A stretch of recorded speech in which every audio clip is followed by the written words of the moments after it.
Hello viewers, welcome to the grow Telugu YouTube channel.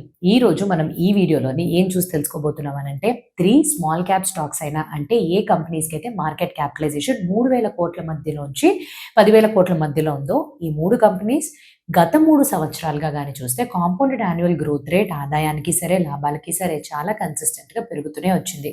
ఈ సంవత్సరం Q2లో results కూడా అంతేలాగా ప్రామిసింగ్గా కనిపిస్తున్నాయి. ఈ 3 కంపెనీస్ గురించి మాట్లాడాలి అని అంటే మొట్టమొదటి కంపెనీ వచ్చి ఒక పవర్ సెక్టార్కి సంబంధించి కొన్ని పార్ట్స్ని మ్యానుఫ్యాక్చర్ చేసి సప్లై చేస్తున్నారు.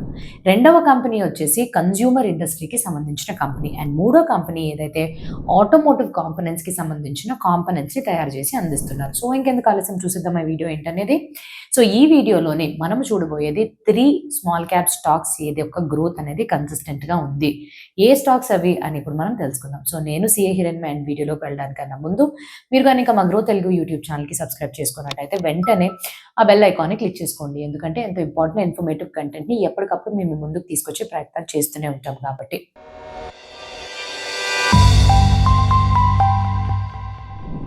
Company number 1 Shilchar technologies. గత 3 సంవత్సరాలుగా వీళ్ళ యొక్క సేల్స్ గ్రో అయిన compounded annual growth rate 51%. Profit అదే పీరియడ్కి 119% తోటి గ్రో అయింది. వీళ్ళ యొక్క ఆపరేటింగ్ ప్రాఫిట్ మార్జిన్స్ కూడా చాలా ఎక్కువగా కన్సిస్టెంట్గా స్థిరంగా పెరిగి చూపిస్తున్నాయి. దీని వెనకాతల గల ఈ కంపెనీకి ఎటువంటి వ్యాపారంలో ఉన్నారు? వీళ్ళు మన ముందుకి ట్రాన్స్ఫార్మర్స్ని తయారు చేసుకుని తీసుకొస్తున్నారు. సో ట్రాన్స్ఫార్మర్స్ అంటే వివిధ రకాల కేటగిరీ, మంచి డైవర్సిఫైడ్ పోర్ట్ఫోలియో.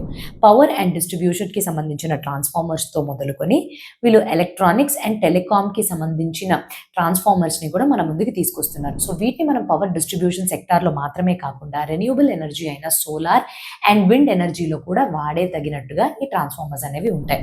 వీళ్ళు మన దేశంతో పాటు మొత్తం 25 దేశాలకి వీళ్ళ యొక్క ప్రోడక్ట్స్ని ఎగుమతి చేస్తున్నారు. అండ్ అలానే అక్కడి నుంచి గత సంవత్సరంలో వీళ్ళకి 43% అనేది ఆదాయం వచ్చింది ఎక్స్పోర్ట్స్ నుంచి. అండ్ అలానే పోర్ట్ఫోలియో ఇందాక నేను చెప్పినట్టుగానే పవర్ అండ్ డిస్ట్రిబ్యూషన్ ట్రాన్స్ఫార్మర్స్తో పాటుగానే ఇన్వర్టర్స్ అండ్ జనరేటర్స్ ఏవైతే మనము జనరల్గా టెలికాం రంగంలోని, ఎలక్ట్రానిక్స్ రంగంలోని అండ్ దానితో పాటుగా ఈ రెన్యూబుల్ ఎనర్జీలోని మనం వాడే విండ్ కానీ సోలార్ పవర్ ఆర్ ఈ ఎనర్జీని జనరేట్ చేయడానికి కానీ మనకు కావాల్సిన ట్రాన్స్ఫార్మర్స్ ఏవైతే ఉంటాయో దీనితో పాటుగా ఏవైతే ఫర్నెస్ అండ్ హైడ్రోకి సంబంధించిన ట్రాన్స్ఫార్మర్స్ ఉంటాయో అన్నీ కూడా వీళ్ళు తయారు చేసి అందిస్తున్నారు. ఈ కంపెనీ యొక్క ఫినాన్షియల్స్ పరంగా కానీ చూసినట్టయితే ఈ సంవత్సరం 2026 Q2లోనే వీళ్ళ ఆదాయం గత సంవత్సరంతో పోలిస్తే 31% పెరిగి 171 కోట్లని చేరుకుంది.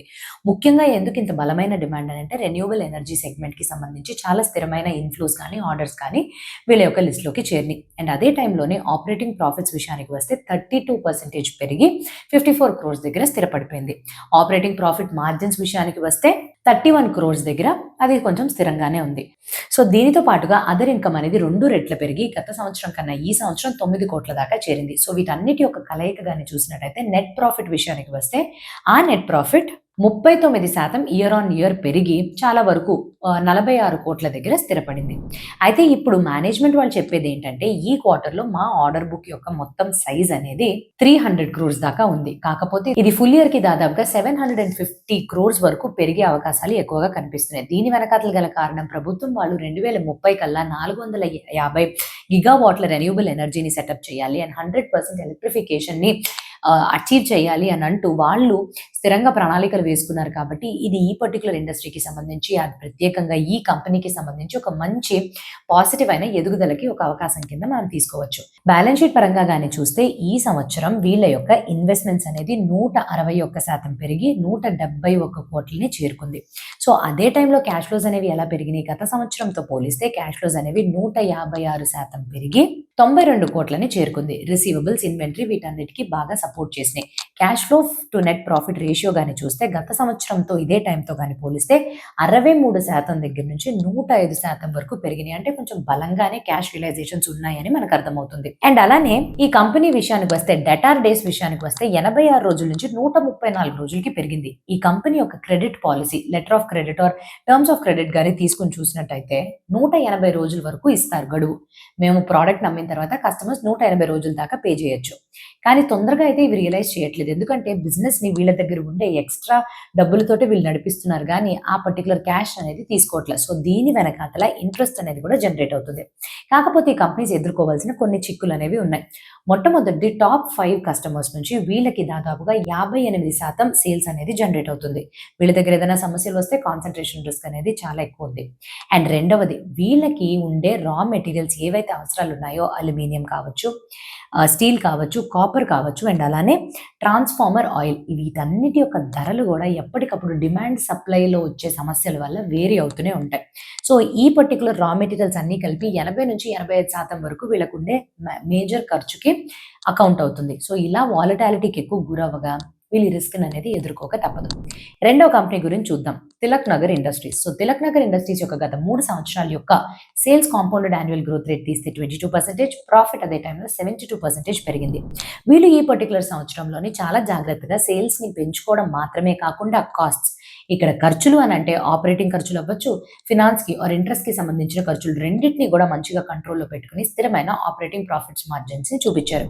వీళ్ళు ఎటువంటి బిజినెస్లో ఆపరేట్ చేస్తున్నారు? మన దేశంలో ఆల్కో బీవరేజ్ సెగ్మెంట్లోని వీళ్ళు ఒక మంచి ఎస్టాబ్లిష్డ్ ప్లేయర్గా ఉన్నారు.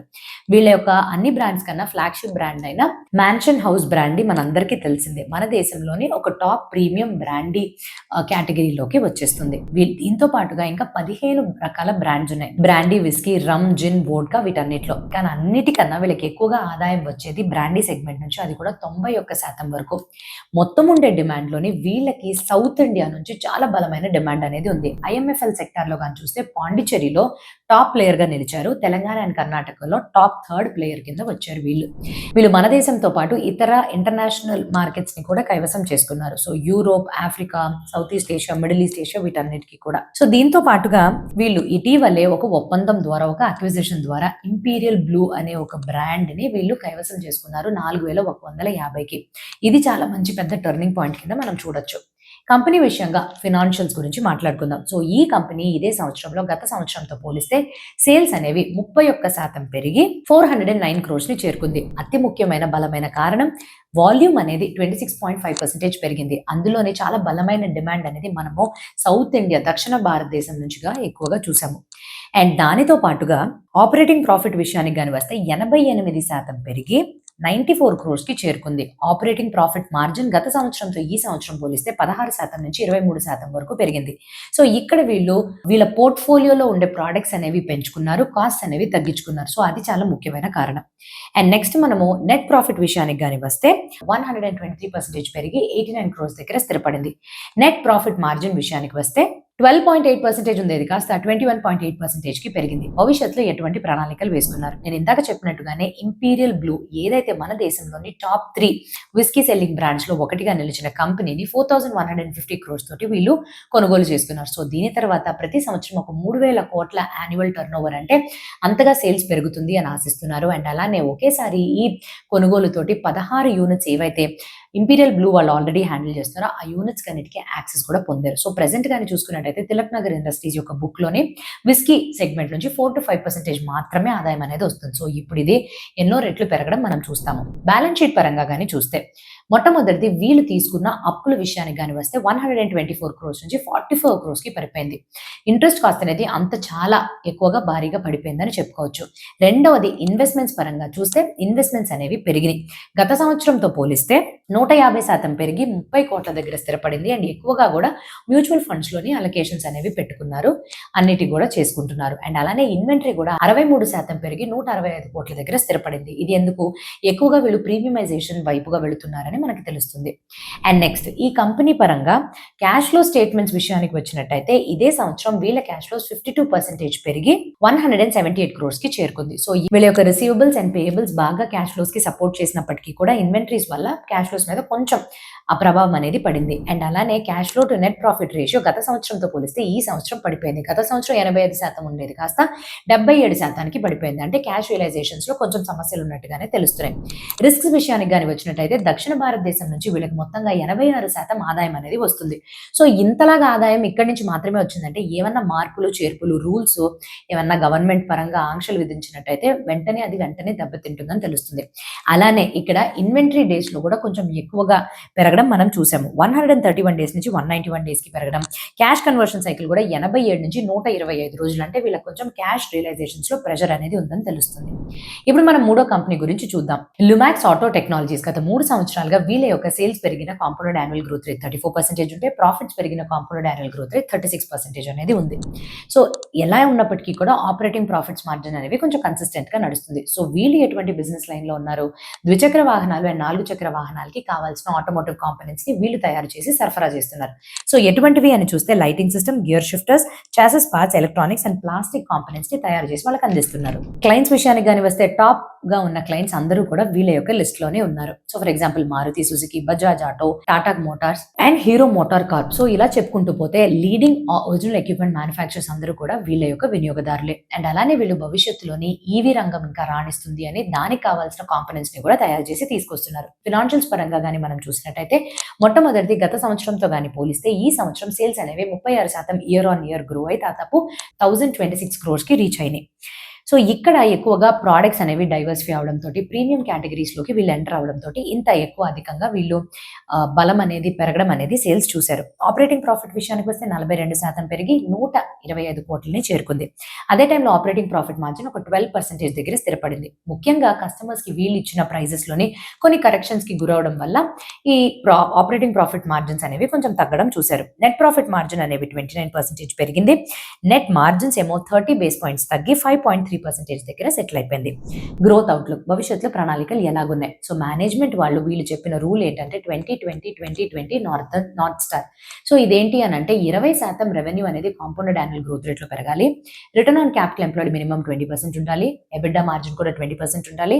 అండ్ అలానే క్లీన్ ఎనర్జీ సొల్యూషన్స్ నుంచి వచ్చే ఆదాయం 20% వరకు మొత్తం ఆదాయంకి కాంట్రిబ్యూట్ చేయాలి అని వీళ్ళు అనుకుంటున్నారు. అండ్ దానికి తగినట్టుగానే ప్రెసెంట్ గా ఉండే ఎబిడ్డా మార్జిన్స్ ఏవైతే 516 కోట్లు ఉందో రాబోయే కొన్ని సంవత్సరాల్లో అంటే 3 సంవత్సరాల్లోపు ఇది 1000 కోట్ల కింద చేరాలి. 25% కాంపౌండెడ్ యాన్యువల్ గ్రోత్ రేట్ ఉండి వెళ్ళాలి అని అంటున్నారు. దీని వెనక అట్లా మేనేజ్మెంట్ వాళ్ళు ఎందుకు ఇంత బలంగా చెప్తున్నారు అని అంటే ఎక్కువ మార్జిన్స్ ఉండే వర్టికల్స్ ని వీళ్ళు ఇప్పుడే అక్వైర్ చేసుకున్నారు. For example green fuel and mechatronics. So ఇటువంటి మార్జిన్స్ ఇటువంటి వర్టికల్స్ మార్జిన్స్ ఎక్కువ ఉంటాయి కాబట్టి ఇంత ఎక్కువగా ఎబిడ్డా మార్జిన్స్ వస్తుందని చాలా ఖచ్చితంగా చెప్తున్నారు. ఈ సంవత్సరం మొదలుకొని ఫస్ట్ క్వార్టర్లోని వీళ్ళ యొక్క ఆర్డర్ బుక్ సైజ్ 1500 crores. గత సంవత్సరం ఆదాయంతో పోలిస్తే 41% వరకు ఆర్డర్ బుక్ ఉందని చెప్పుకోవచ్చు. ఈ సంవత్సరంలో ఈ మొత్తం ఆర్డర్ బుక్ లో 8% వరకు రియలైజ్ అవుతాయని చెప్తున్నారు. వచ్చే 2 సంవత్సరాల్లోని 40% చెరుకో 40% వరకు రియలైజేషన్స్ అవ్వచ్చు అని గట్టిగా నమ్ముతున్నారు. సో ఇలా కానీ అచీవ్ అవుతుందా లేదా అనేది మనం వేచి చూడాల్సిన విషయమే. అండ్ నెక్స్ట్ బ్యాలెన్స్ షీట్ పరంగా కానీ చూసినట్టయితే ఫిక్స్డ్ అసెట్ అనేది 30% పెరిగింది. సో ఎందుకు? గ్రీన్ ఫ్యూయల్ లో వీళ్ళు ఎక్కువగా అక్విజిషన్స్ చేయడంతో వాటి యొక్క ఇంటాంజిబుల్స్, గుడ్ విల్స్ అనేవి మన బుక్స్ లోకి యాడ్ అయిపోయినాయి. అండ్ అలానే ల్యాండ్ లోని, ప్లాంట్ అండ్ మిషనరీలోని ఇన్వెస్ట్మెంట్స్ అనేవి ఎక్కువగా చేసుకుంటూ వచ్చారు. సో దీనివల్ల వీళ్ళ అసెట్స్ అనేవి పెరిగినాయి. సో అదే టైంలోని క్యాపిటల్ వర్క్ ఇన్ ప్రోగ్రెస్ 2 రెట్లు పెరిగి 69 కోట్లని చేరుకుంది. సో వీళ్ళు వివిధ రకాల ఇన్వెస్ట్మెంట్స్ అయినా టెక్నాలజీ పార్క్స్ అవ్వచ్చు, కొత్త ప్రాజెక్ట్స్ అవ్వచ్చు, టెక్నాలజీ సెంటర్స్ అవ్వచ్చు, వీటిలోనే ఎక్కువగా ఇన్వెస్ట్మెంట్ చేశారు. ఫర్ ఎగ్జాంపుల్ బెంగళూరులోని షిఫ్ట్ స్మార్ట్ హబ్ అండ్ చైనాలోని రీసెర్చ్ పరిశోధనకి సంబంధించిన ఫెసిలిటీలోని ఎక్కువగా ఇన్వెస్ట్మెంట్స్ చేశారని తెలుస్తుంది. క్యాష్ ఫ్లో విషయానికి కానీ వచ్చినట్టయితే గత సంవత్సరంతో పోలిస్తే ఈ సంవత్సరం 9% పెరిగి 290 కోట్ల దాకా క్యాష్ ఫ్లోస్ అనేవి వచ్చినాయి. Receivables and inventories cash flows మీద ప్రెషర్ పెట్టినప్పటికీ కూడా పేయబుల్స్ అనేవి క్యాష్ ఫ్లోస్ కి హెల్ప్ చేసినాయి. అండ్ అలానే cash flow from operations to net profit ratio విషయానికి వస్తే ఇది కూడా గత సంవత్సరంతో పోలిస్తే తగ్గింది. 158% ఉంది, కాస్త 126% దగ్గర స్థిరపడింది.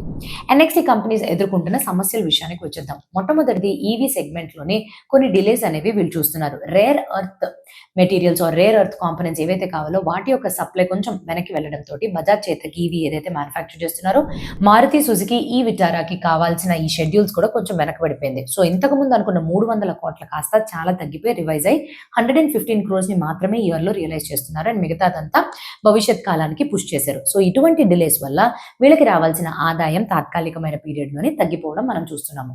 అండ్ రెండవది వీళ్ళ రేషియోస్, ఫినాన్షియల్ రేషియోస్ ఆర్థిక పరంగా కానీ చూస్తే చాలా రెడ్ ఫ్లాగ్స్, అంటే చాలా వరకు తగ్గిపోయినాయి. Debt service coverage ratio almost 4.27 times నుంచి 2.11 times కి తగ్గిపోయింది.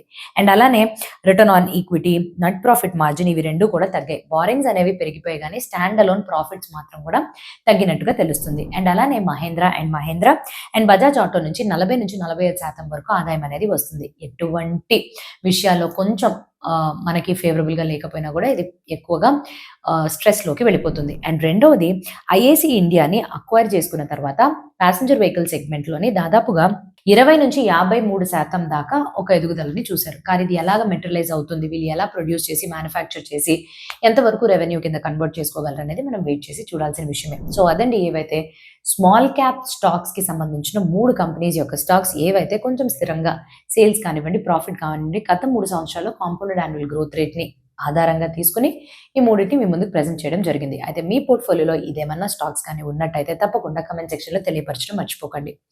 అయితే మేము ఎటువంటి రికమెండేషన్స్ ఈ వీడియో ద్వారా ఇవ్వడం లేదండి. జస్ట్ ఫ్యాక్ట్స్ ఇలాగ ఉన్నాయని మీ ముందుకు తీసుకొచ్చి ఒక ఎడ్యుకేషనల్ కంటెంట్ కోసం మాత్రమే మీ ముందుకి వీడియో తీసుకురావడం చేస్తున్నాము. ఇంకా మంచి వీడియోతో మీ ముందుకు రావడానికన్నా ముందు have happy and very very safe investment. Thank you.